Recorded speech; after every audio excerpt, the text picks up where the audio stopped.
em estágio avançado de consolidação. Mas vamos à redução dessa fratura, um caso mais complexo.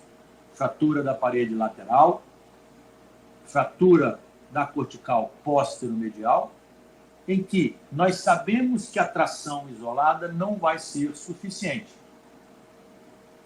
Então, o método de redução adequado para essa fratura, no nosso caso, foi a cerclagem minimamente invasiva, aonde, através de uma cerclagem com instrumental especial sem desvascularização, restituímos o tubo proximal, permitindo a fixação dessa fratura, aqui já com estágio avançado, e aqui aos 6 meses com a consolidação, pois a cerclagem, diversos trabalhos já demonstraram, ela não é prejudicial à vascularização, já que ela não é um método de estabilização, e sim de redução, permitindo a vascularização, a consolidação da fratura. E aí está o paciente com 6 meses e a consolidação da sua fratura, aqui com 4 anos já. Em alguns casos, a redução indireta não é possível, mas podemos reduzir com instrumentos já existentes em nosso armamentário, com a colocação de uma pinça percutânea exatamente no ponto-chave da fratura, permitindo agora a inserção da nossa haste intramedular ou da placa minimamente invasiva. Então, voltando àquele caso em que nós demonstramos a gravidade da cominução dessa fratura subtrocantérica, em que a mesa de tração não foi suficiente para reduzir a deformidade em flexão, como vocês podem ver, e a colocação de 2 pinças percutâneas permite a redução da fratura, restaurando o tubo e o ângulo cérvico-diafisário e a fixação com uma haste intramedular de 3ª geração, como vocês podem ver. E aqui o aspecto clínico pós-operatório, com 6 semanas e 1 ano com essa fratura também consolidada. Outro grande amigo são as pinças especiais, como o clamp colinear, em que nós podemos utilizar. Veja esse paciente também com uma fratura no plano coronal, é uma fratura subtrocantérica no plano coronal. O posicionamento e a imagem obtendo-se tanto o AP quanto o perfil adequado. Vejam, corrigimos a imagem. Vejam que a redução ela é mantida com uma pinça de pontas, porém essa pinça iria interferir com a colocação da haste, então nós optamos pela redução percutânea com o clamp colinear, que não interfere com a passagem do guia intramedular na face lateral da coxa. E aqui a técnica de inserção do fio guia não estava adequado, nós utilizamos o 2º fio na posição perfeita do ponto de entrada, a fresagem proximal. Vejam que a pinça se mantém todo o tempo sem interferência com a nossa técnica de estabilização da haste intramedular, uma haste longa, como sempre utilizamos nas fraturas subtrocantéricas, recomendado na literatura.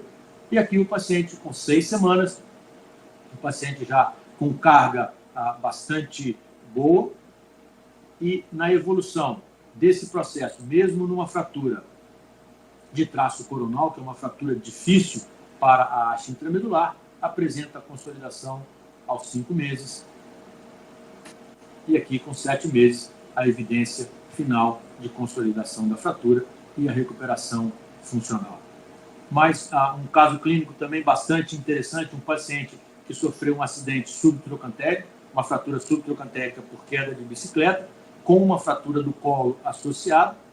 O grande problema desse paciente é que é um obeso mórbido, é um paciente que pesa 150 quilos, não conseguimos a redução adequada com a mesa de tração, e a opção foi exatamente a utilização de uma pinça percutânea, nesse caso um clamp também. Vejam a redução da fratura. Eu tenho agora o meu tubo restaurado, a fratura do colo reduzida e a fixação com uma haste intramedular, como vocês podem ver, mantendo-se sempre a redução, a estabilização da fratura do colo e a compressão da fratura do colo, dando uma estabilidade rotacional.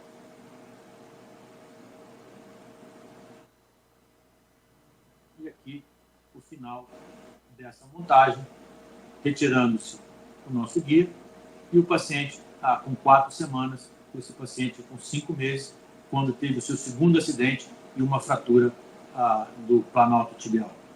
Um caso bastante interessante também de uma fratura atípica, fratura por uso crônico de alendromato, em que a redução foi obtida com o distrator AO, e aqui a consolidação da fratura com 12 semanas e a fixação profilática do lado contralateral. Gostaria de pedir que avançassem um pouco esse slide. Nós podemos utilizar sempre a redução das fraturas subtrocantéricas com a própria haste, um conceito bastante interessante, desde que você tenha uma integridade da cortical posterior. Lembre-se sempre, o desvio é em flexão e abdução. E se eu tenho a cortical posterior, eu posso utilizar o fragmento proximal, a haste intramedular, como um instrumento de redução, como mostra nesse desenho. E aqui, nesse caso, uma fratura com um fragmento muito curto, vejo a colocação do fio guia dentro do desvio em flexão, porém, quando inserimos a haste, nós temos a redução da fratura.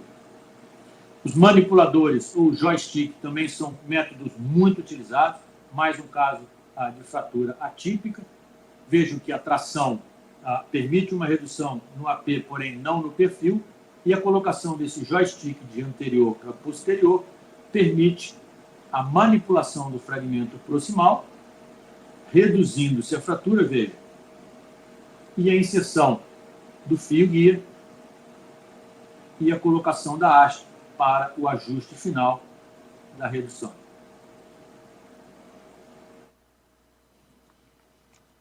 E aqui a estabilização dessa fratura com uma haste de reconstrução de terceira geração e a consolidação aos 6 meses do pós-operatório. Então, senhores, em resumo, a redução é um dos fatores mais importantes. Porém, devemos conhecer todas as técnicas, pois cada fratura terá o seu componente particular em que uma dessas técnicas será mais adequada. As fraturas subtrocantéricas têm na literatura, também a nossa experiência, nós concordamos que a haste intramedular longa é o padrão ouro, é o método ideal de tratamento para essas fraturas. Porém, cuidados de técnica, o ponto de entrada como qualquer técnica e a redução como em qualquer fratura. É aqui que temos a maior chance de bons resultados nessas fraturas. E por último, lembrar que a palavra mais importante acaba sendo redução, redução e a redução.